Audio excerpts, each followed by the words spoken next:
Lyra jolted awake, her heart hammering a frantic rhythm against her ribs, a biological imperfection she was told had been edited out at birth. Across Eden, 10,000 perfect people screamed in their sleep at the exact same moment. The sound is not a chorus of individual cries, but a single unified wave of terror that rips through the silent, pre-dawn biosphere. It cuts off as one, leaving a silence so profound Lyra can hear the blood roaring in her own imperfect ears. She sits bolt upright in her sleep pod, the gel mattress conforming too slowly to her panicked movement. Her skin is slick with a cold sweat, another obsolete physiological response. The nightmare clings to her, vivid and visceral, the sensation of falling not through space, but through a lattice of light, of voices whispering her name from 1,000 mouths that were all her own. But beneath that a deeper, more personal terror, the image of her oldest friend, Kale, his familiar green eyes turning flat and reflective as polished stone, reaching for her with a hand that was not entirely his own. Across the residential sector, she hears the first sounds of movement, murmurs, the soft hiss of opening pod doors, normalcy reasserting itself, but the air still vibrates with the echo of that collective scream. Her door chimes, the tone serene. Lyra scrambles into a standard-issue tunic, her hands trembling. The monitor by her door displays Kale's face. He looks pristine, his dark hair perfectly arranged, his expression one of mild, concerned curiosity. There is no trace of the stone-eyed figure from her dream. Lyra, are you well? The dormitory network registered a minor, synchronous biosignature anomaly, a dream sync event. His voice is calm, melodic, too calm. She opens the door. He stands in the softly lit corridor, the glow from the artificial moss lines on the walls giving his skin a healthy, ethereal sheen. He is, like everyone but her, a picture of optimized equilibrium. I'm fine, Lyra says, forcing her voice steady. A bad dream, did you feel it? Feel it? Kale's head tilts, a programmed gesture of inquiry. The system noted a shared neurological pattern, a fascinating, if statistically insignificant, glitch in the communal harmony fields. Dr. Aris has already issued a calming statement. It was nothing.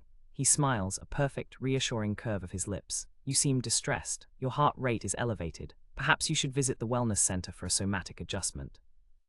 The suggestion is standard, benevolent, but it feels like a threat. A somatic adjustment would smooth the rough edges of her fear, dial down the adrenaline making her fingers shake. It would make her forget the unique, isolating clarity of her own nightmare. I'm okay, she insists, folding her hands to hide the tremor. Just startled. Kale's gaze lingers on her face for a moment too long. It's not suspicion, not exactly. It's more like a scanner recalibrating, searching for a data point that doesn't fit the model. Your dream, he says, his tone casually probing. Was it the falling, the light? Lyra's breath catches, so that was the shared part. The falling, the light, but not the whispering voices, not Kale's eyes, not the crushing sense of losing herself. Something like that, she lies. He nods, satisfied. A fascinating phenomenon. The founder will likely address it at the morning cohesion assembly. He places a hand on her shoulder. His touch is warm, exactly 37 degrees Celsius, but it lacks the comforting weight she remembers from their childhood. It feels informational. Do not let it trouble you, Lyra. Anomalies are corrected. Harmony is maintained. As he walks away, his gait perfectly efficient, Lyra closes her door and leans against it. The phrase echoes in her mind. Anomalies are corrected. She has spent her 17 years in Eden feeling like a subtle, persistent error in an otherwise flawless code. Her emotions are too sharp, her questions too many, her need for solitude a quiet rebellion against the gentle, constant pressure of communal bliss. She has been told her genetic readout shows non-critical variances, a relic of an early, less refined iteration of the Eden gene. She is harmony compatible, but not harmony optimized, a tolerated draft in a world of final additions. But last night was not a tolerance, it was a fracture, and while 10,000 people shared one dream, she alone experienced another. The question burns, a hot coal in her chest. If the shared dream was the glitch, then what was hers? Dr. Aris's morning address is broadcast to every screen and auditory implant in Eden. He stands in the central arboretum, a man in his late 50s with silver-streaked hair, and a smile that radiates paternal warmth and absolute authority. Behind him, the genetically engineered giant sequoias stretch towards the biodome's full sky. My children, his voice resonates, rich and calming. Last night you experienced a beautiful, if intense, demonstration of our growing connection. The dream sync was not a malfunction, but a milestone. Dr. Aris's smile is a beacon of certainty on every screen. The dream sync was not a malfunction, but a milestone, a glimpse of the empathic resonance we are cultivating. Soon the fleeting loneliness of individual consciousness will be a memory, replaced by the profound comfort of shared experience. The crowd in the arboretum sighs, a wave of serene acceptance. Lyra watches from the back, her skin prickling. A milestone, he's framing their terror as progress. Kale finds her after the address. See, harmony is evolving, we should be grateful. His eyes hold that new, unsettling sheen of total belief. Dr. Aris has asked for you, a personal debrief on your unique experience. The summons is not a request. The walk to the central spire, Eden's administrative heart, feels longer than ever. The perfect faces she passes seem softer today, their movements more synchronized, as if moving to a rhythm only they can hear. A woman drops a data slate. 3 people nearby turn their heads in unison to look, a single, fluid motion. Lyra looks away, a cold knot tightening in her stomach. Dr. Aris's office is a sanctuary of organic tech, with living vines tracing circuits across the walls. He greets her not from behind his desk, but by a window overlooking the Stasis Gardens. Lyra, thank you for coming. How are you feeling after last night's resonance event? Confused, she says, opting for honesty. My dream was different. I know, he turns, his paternal warmth still present, but edged with a scientist's sharp focus. Your neural patterns diverged significantly. Your variances may grant you a certain insulation, a valuable perspective. He gestures to a chair. I need that perspective. The sync was more intense than projected. I must understand its contours. Walk me through your dream, every detail. It's a trap disguised as trust. She can feel it, but she needs answers too. She describes the falling, the lattice of light, the shared parts, then she hesitates. And there were voices, whispering my name, but they sounded like me. Dr. Aris goes very still. Go on. And Kale, he was there, but his eyes were wrong. He reached for me and it felt like being erased. The words tumble out, charged with a fear she can't suppress. For a fleeting second, the founder's perfect composure fractures. A muscle ticks in his jaw, not alarm, hunger. He masks it instantly with a look of profound sympathy. A manifestation of your fear of separation, my dear. Understandable. Your role here has always been special, Lyra. You are our benchmark, a living archive of the raw, beautiful chaos of baseline humanity. He moves to his desk, inputs a code. A holographic tree blooms in the air, a genetic lineage chart. Your DNA is not a flawed copy of ours. It is the original. You are a direct descendant of our founding stock, preserved in perfect stasis. The words hit her like a physical blow. She isn't a draft, she's the source code. Stasis. Beneath us, he says softly, his eyes gleaming. The baseline archives, the unmodified templates from which Eden was born. Your parents, they volunteered for the Genesis project, to give you and all of us this future. The revelation rewrites her entire life. She wasn't an accident, she was planted here, a control group in a living experiment. Why? Her voice is a whisper. To remember what we are evolving beyond, he says, but his gaze drifts back to the genetic tree, to a cluster of markers glowing a warning amber. The Eden gene seeks perfect harmony, but harmony can become stillness. The empathic resonance is meant to prevent that, to keep our collective consciousness vibrant. Your nightmare, Lyra, the one you alone had, it may not be a fear of the collective, it may be a warning from it. A new, deeper terror takes root. What if the collective isn't bliss, but a slow death? And what if her nightmare was its dying scream? He dismisses her with instructions to rest, but rest is impossible. Her mind races through the corridors of the spire, down, to the sublevels she never knew existed. The archives, her real family, sleeping beneath her feet. That night, the communal dream returns. Lyra feels its pull, a soft, seductive tide trying to drag her under into the falling light. She fights it, clinging to the sharp, lonely edges of her own mind. Across the hall, she hears Kale murmur in his sleep, a single, harmonized word with 100 other voices, converge. She acts at the deepest hour of the sleep cycle. Using an old maintenance code she once saw Kale use years ago, she bypasses a sector door and descends a sterile, unused elevator shaft. The air grows colder.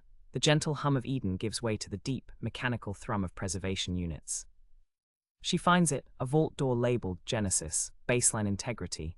The keypad demands a genetic scan. Her hand shakes as she places it on the reader. The genetic scanner glows a soft blue beneath Lyra's palm. For a heart-stopping second, nothing happens. Then a series of heavy mechanical thunks echoes through the cold chamber, and the vault door slides open with a sigh of escaping air. The air inside is frigid and smells of ozone and preservatives. Rows of cylindrical stasis pods stretch into the darkness, each one glowing with a faint blue internal light. Her footsteps echo as she walks between them, her breath puffing white in the air. She moves to the nearest pod, wiping frost from the clear panel.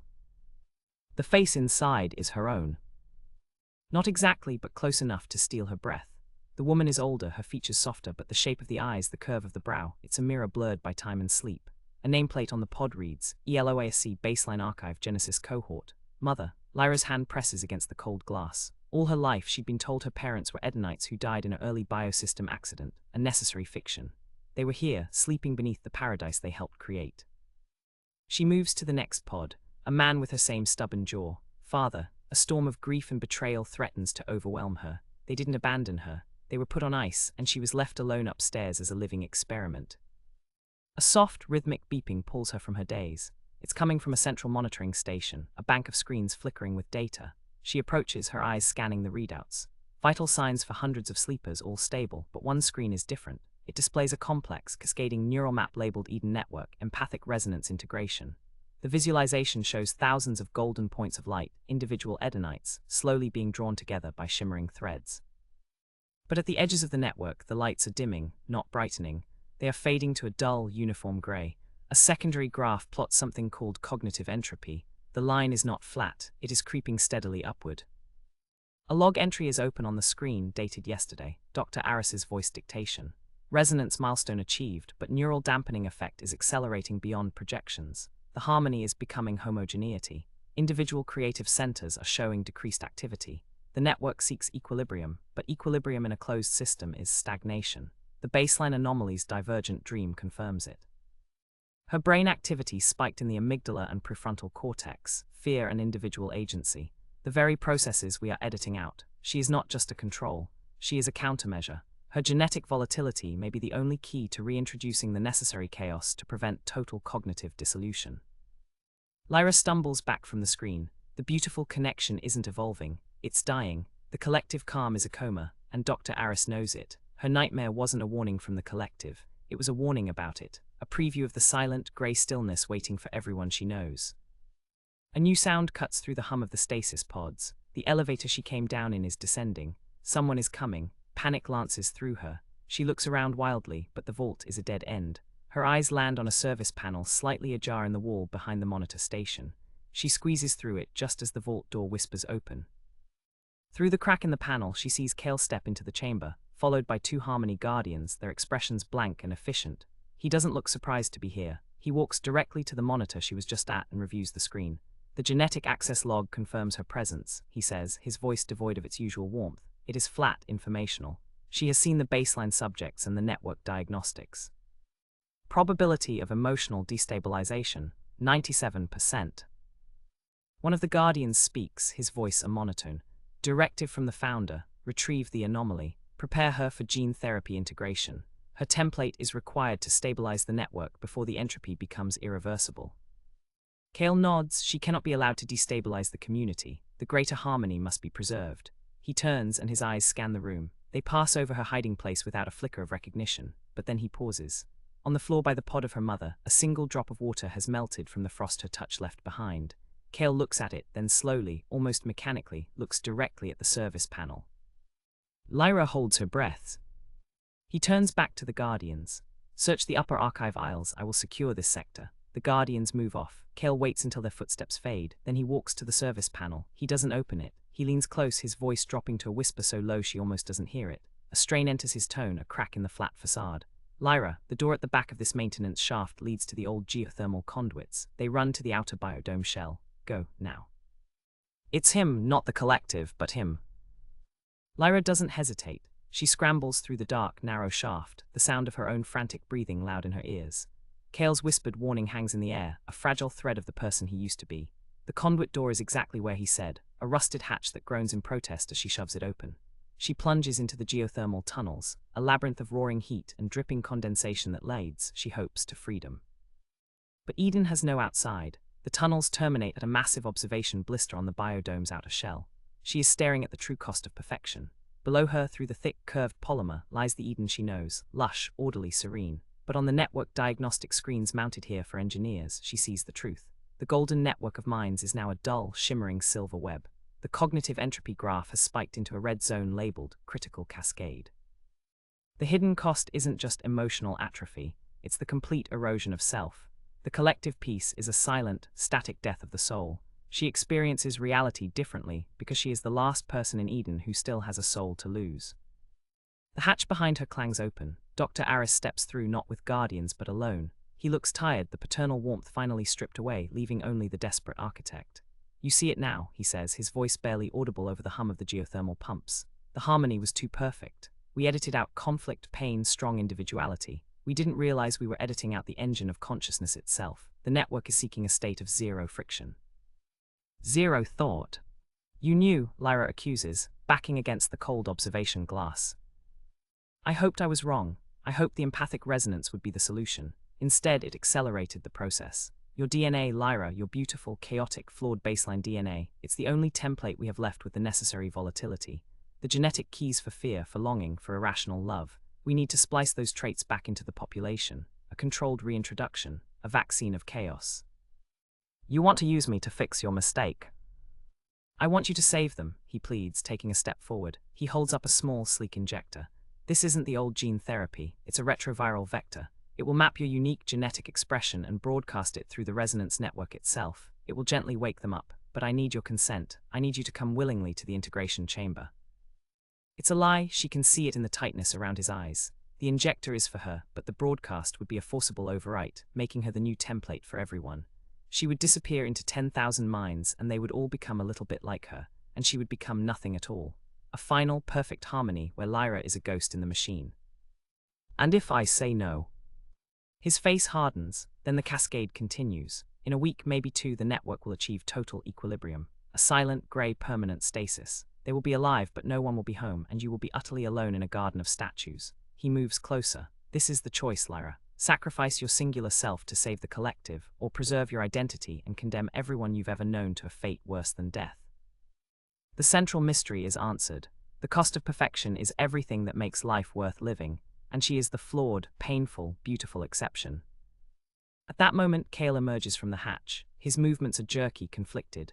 One hand holds a stasis pod remote control, stolen from the archives. The other hand twitches at his side. His eyes meet Lyra S, and for a second the real Kale is there, swimming against the tide of the collective. Don't believe him, he grunts, the words physically painful. The broadcaster would kill you, not save them. He's desperate. Dr. Aris turns on him, furious. You are destabilizing. Guardians restrain him, but no guardians come. Kale fought them off to get here.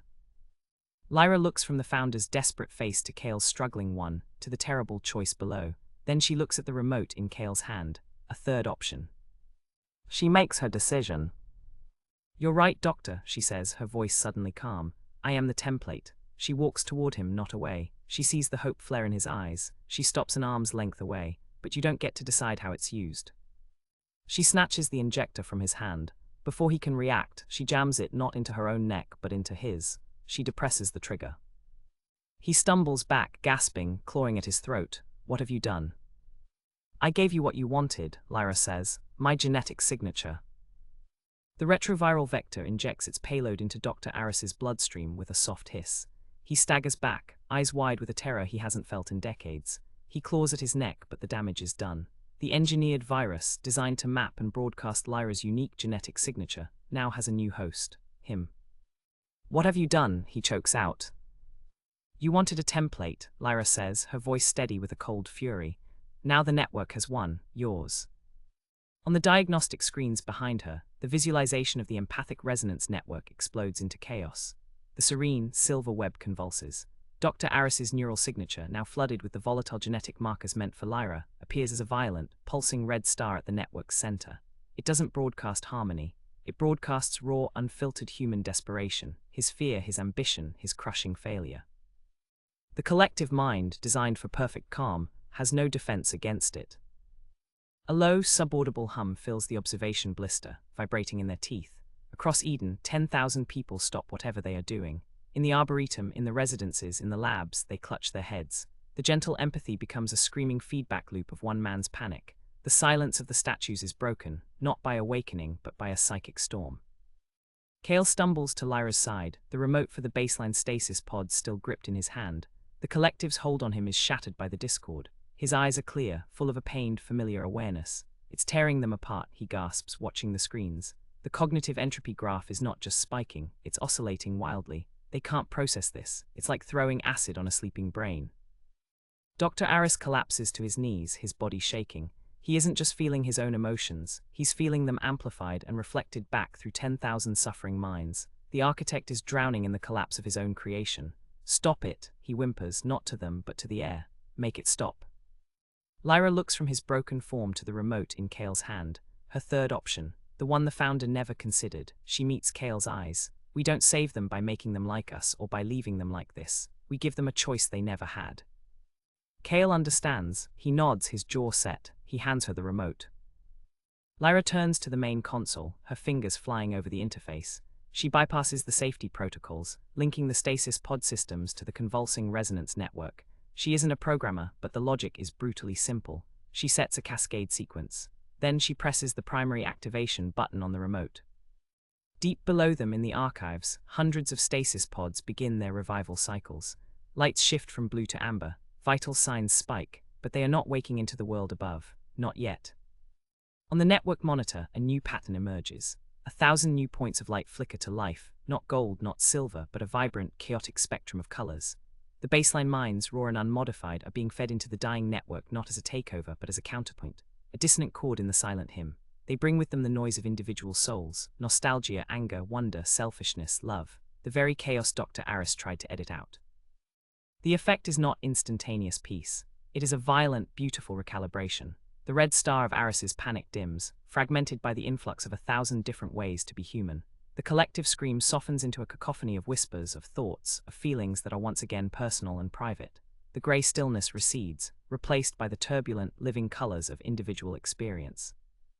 Lyra watches, breath held, as the network visualization settles not into a single pattern, but into a swirling, ever-changing galaxy of distinct points of light, loosely connected by faint, fragile threads. The harmony is gone. In its place is something messier, louder, and agonizingly alive. She turns. Dr. Aris is unconscious on the floor, a casualty of his own cure. Kale helps her to her feet. They're waking up, he says, looking at the screens showing the residential sectors. Really waking up. They're going to be confused, terrified, maybe angry. I know, Lyra says. She feels exhausted, hollowed out. She saved them from a silent death, but she has condemned them to feel every painful, glorious moment of what comes next. The great experiment is over. The garden must now learn to grow wild. Together, they make their way back to the world they broke. They emerge not as heroes, but as the first citizens of a new, uncertain Eden. Around them, people are weeping, holding each other, arguing, laughing with a nervous, unfamiliar energy. The silence in the observation blister is broken by the sound of the vault elevator ascending. Kale tenses, pulling Lyra behind a console. The guardians, or the waking baselines, we need to move. But the doors open to reveal neither. A small group of Edenites stands there, their faces pale, their eyes wide with a confusion that is beautifully, terribly individual. At their front is Lyra, a woman from Lyra's horticulture unit. She looks at Lyra not with the blank serenity of the collective, but with raw, personal fear. "What did you do?" she whispers, her voice trembling. "I can hear myself thinking, it's so loud." This is the first consequence. The saved are not grateful, they are traumatized. Lyra steps forward, her own exhaustion a heavy weight. The silence was killing you. The harmony was erasing who you are. "Who we are is afraid," another man shouts, his hands clenched. "I feel everything, it hurts." Before Lyra can answer, a new alarm blares from the console, a structural alert. Kale checks the screen, his face grim. The geothermal conduits, the system shock from the network cascade. It's caused a pressure breach in the lower levels, near the archives. The baselines, her parents, the 1,000 souls just waking into a world falling apart. Lyra and Kale run, the small crowd of confused Edenites following in a stunned herd. The descent into the sublevels is a journey into chaos. The sterile halls are now filled with the sounds of revival, coughing, crying, the disoriented shouts of people who last saw a different world. And beneath it, the growing groan of stressed metal. They reach the archive vault. The door is sealed, emergency lights flashing. Through the viewport, Lyra sees figures moving inside, helping each other from pods. Her mother Alois is supporting a man, Lyra's father, as he takes his first, shaky steps in decades. But a warning light on the door console flashes red. Conduit rupture imminent in Sector 7B. This sector will seal in 90 seconds to prevent cascade failure. 90 seconds. The vault door is massive on a separate power circuit. It will seal permanently, trapping everyone inside with a catastrophic geothermal flood. There is no override from here. The control is on the other side, in the main engineering hub. Kale is already moving. "I know another service run. It cuts across. I can get to the hub. It's a suicide run through unstable infrastructure." Lyra grabs his arm. "You won't make it." "I have to try." His eyes hold hers, clear and fully his own for the first time since this began. "This is the choice, Lyra. You gave them back their pain. Now someone has to feel the cost of saving them." He pulls away and sprints into a side tunnel just as a jet of superheated steam erupts from a seam in the wall. The countdown on the vault hits 60 seconds. Inside, Alois has seen Lyra through the glass. Their eyes meet across time and ice. Her mother's hand presses against the inside of the pane. Lyra's does the same. No words, just a recognition that fractures Lyra's heart. 45 seconds. She hammers at the console, searching for any option. The system is locked. Eden's perfect, fail-safe design is now a death sentence. She looks back at the growing crowd of Edenites behind her, people feeling real fear for the first time. "Help me," she screams at them. "Think, you were engineers, technicians. There must be a manual release." They stare, paralyzed by the overwhelming flood of their own panic. 30 seconds.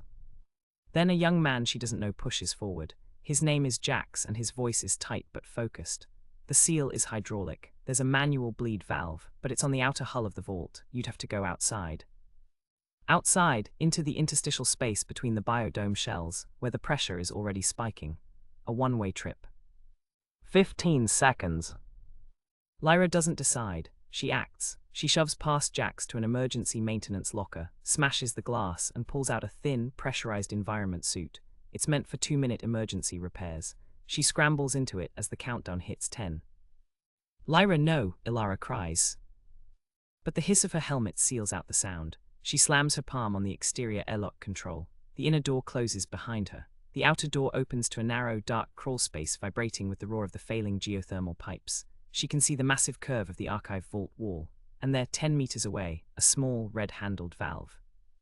She crawls, the suit's servos whining. The heat is immense. A warning light flashes on her visor, suit integrity compromised. On the other side of the thick polymer vault wall, her parents and 1,000 others are seconds from drowning in fire and pressure. She reaches the valve. It won't budge. She throws her whole weight against it, the servos in the suit straining.